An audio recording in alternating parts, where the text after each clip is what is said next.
Infinitive को समझते हैं।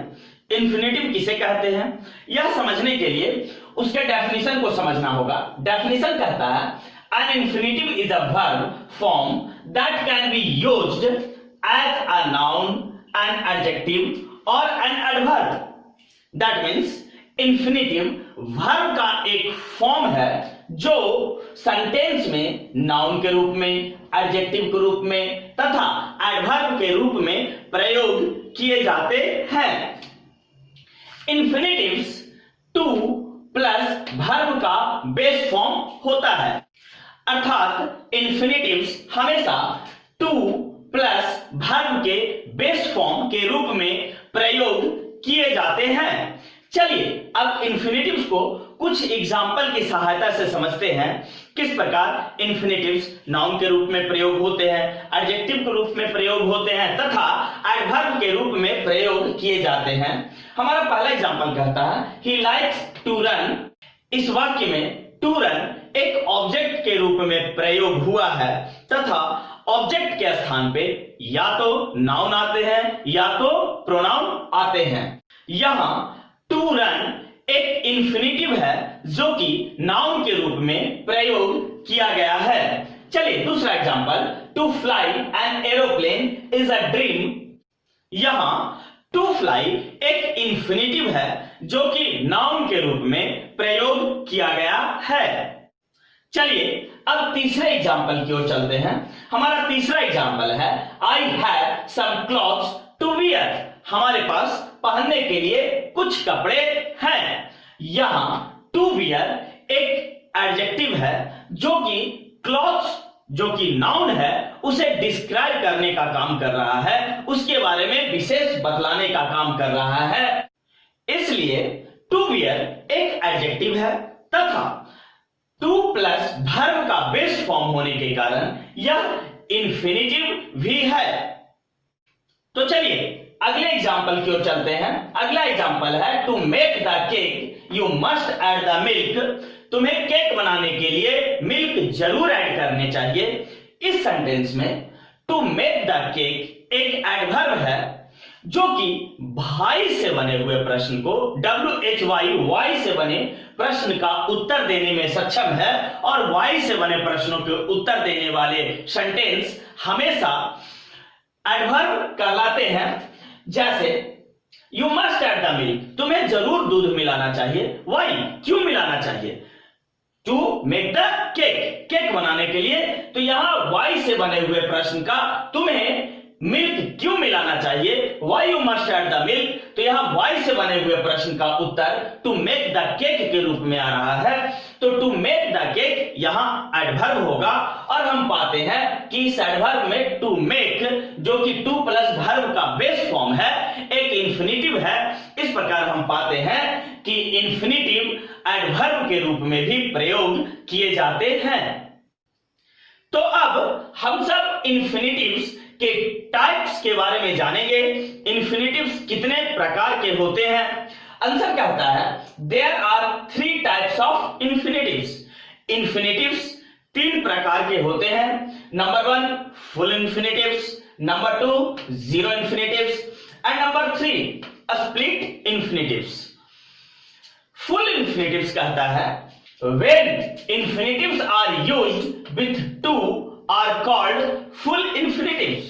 That means वैसे इन्फिनेटिव्स जो टू के साथ आते हैं, टू के साथ प्रयोग किए जाते हैं, वे फुल इन्फिनेटिव्स कहलाते हैं। जैसे to go, to play, to run, to eat आदि। हमारा दूसरा इन्फिनेटिव्स है जीरो इन्फिनेटिव्स। डेफिनेशन कहता है when infinitives are used without to are called zero infinitives। अर्थात जब इन्फिनेटिव्स बिना टू के आते हैं, टू के साथ नहीं आता है, वैसे इन्फिनेटिव्स को जीरो इन्फिनेटिव्स कहते हैं। It is also called bare infinitives, और जीरो इन्फिनेटिव्स को वेयर इन्फिनेटिव्स भी कहा जाता है। Example go, play, eat, run आदि।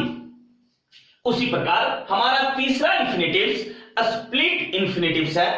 डेफिनेशन कहता है when adverb are used between to and the base form of verb are called split infinitives.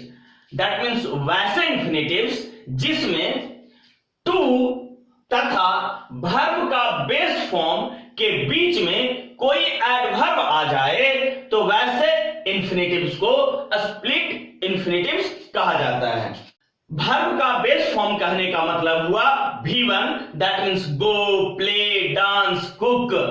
और जब टू तथा वर्ब के बेस फॉर्म के बीच में कोई एडवर्ब आ जाता हो तो उस प्रकार के इन्फिनेटिव्स को स्प्लिट इन्फिनेटिव्स कहा जाएगा। जैसे टू क्विकली ईट, यहां टू ईट एक इन्फिनेटिव है जिसके बीच में एक क्विकली एडवर्ब आया है जो इन्फिनेटिव को स्प्लिट कर रहा है, बांट रहा है, तो इसलिए यहां टू क्विकली ईट एक स्प्लिट इन्फिनेटिव होगा।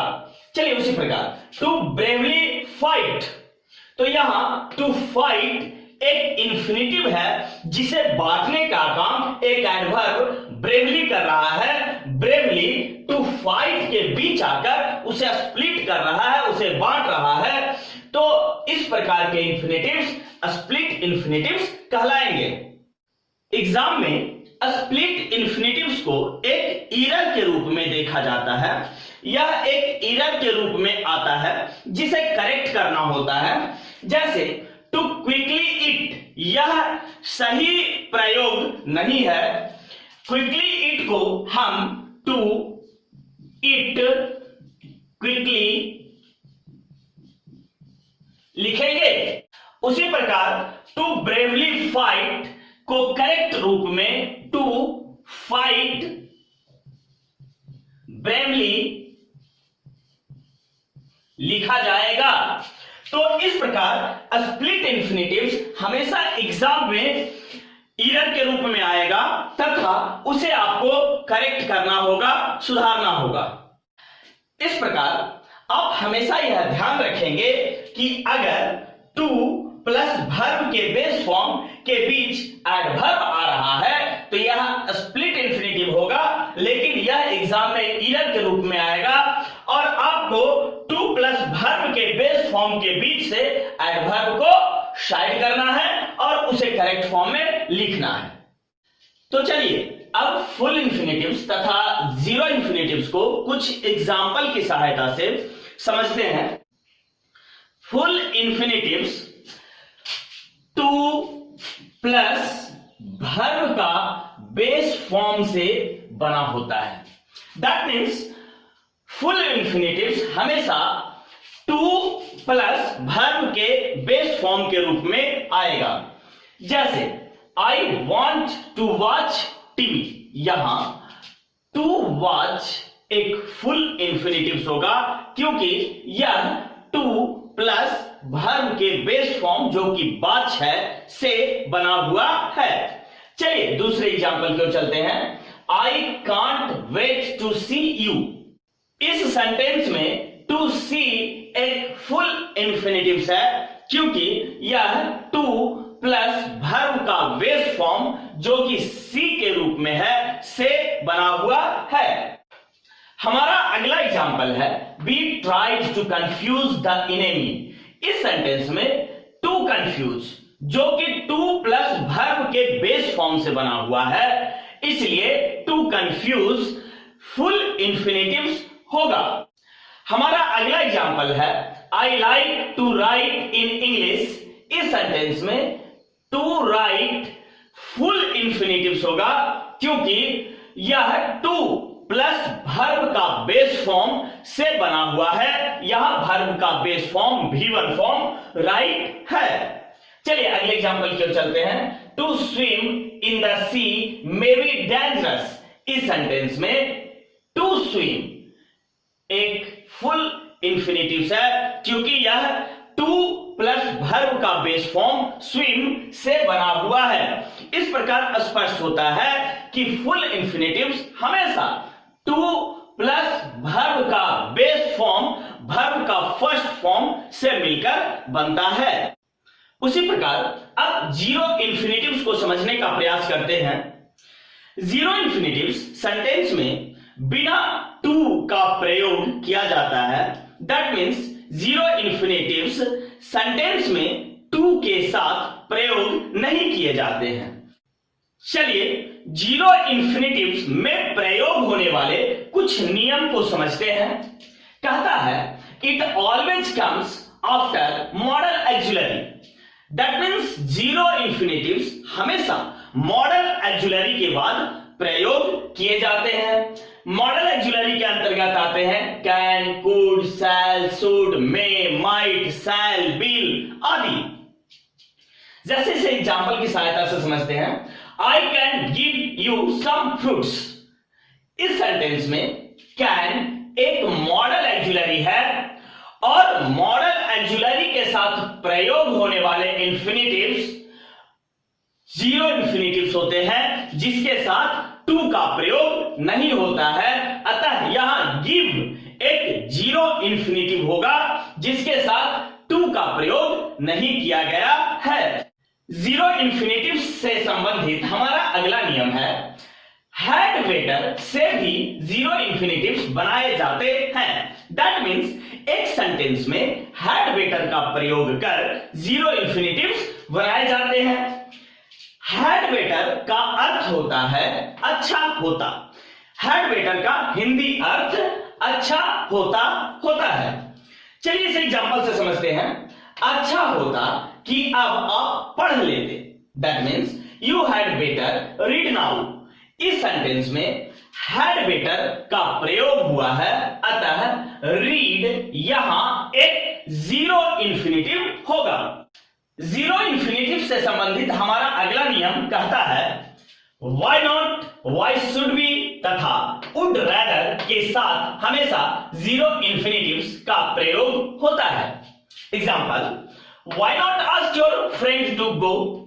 तुम अपने मित्र को क्यों नहीं कहते जाने के लिए। तो इस सेंटेंस में हम पाते हैं कि वाई नॉट का प्रयोग हुआ है और वाई नॉट के साथ प्रयोग होने वाले इंफिनिटिव हमेशा जीरो इंफिनिटिव होते हैं। तो यहां आस्क जीरो इंफिनिटिव है तथा जीरो इंफिनिटिव के साथ टू का प्रयोग नहीं होता है और यहां हम पाते हैं आस्क के साथ टू का प्रयोग नहीं हुआ है। तो चलिए अब अगले एग्जांपल की ओर चलते हैं। हमारा अगला एग्जांपल कहता है why should we go there. इस सेंटेंस में व्हाई शुड वी का प्रयोग हुआ है और जिस वाक्य में व्हाई शुड वी का प्रयोग होता है उस सेंटेंस में प्रयोग होने वाले इंफिनिटिव जीरो इंफिनिटिव होते हैं। तो इस सेंटेंस में गो जीरो इंफिनिटिव होगा। चलिए अगले एग्जांपल की ओर चलते हैं। हमारा अगला एग्जांपल कहता है I would rather read than play. Would rather हमेशा सेंटेंस में दो के बीच तुलना करने में, दो के बीच कंपैरिजन करने में सहायता करता है।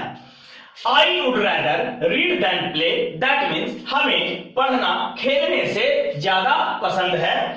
तो यहां इस सेंटेंस में वुड रैदर का प्रयोग हुआ है। तो वुड रैदर का प्रयोग होने के कारण इस वाक्य में प्रयोग होने वाले इंफिनिटिव जीरो इंफिनिटिव होंगे। अतः इस वाक्य में रीड जो कि इंफिनिटिव है यह एक जीरो इंफिनिटिव होगा। वीडियो अच्छा लगे तो लाइक कीजिए, सब्सक्राइब कीजिए तथा शेयर करना ना भूलें। Thank you.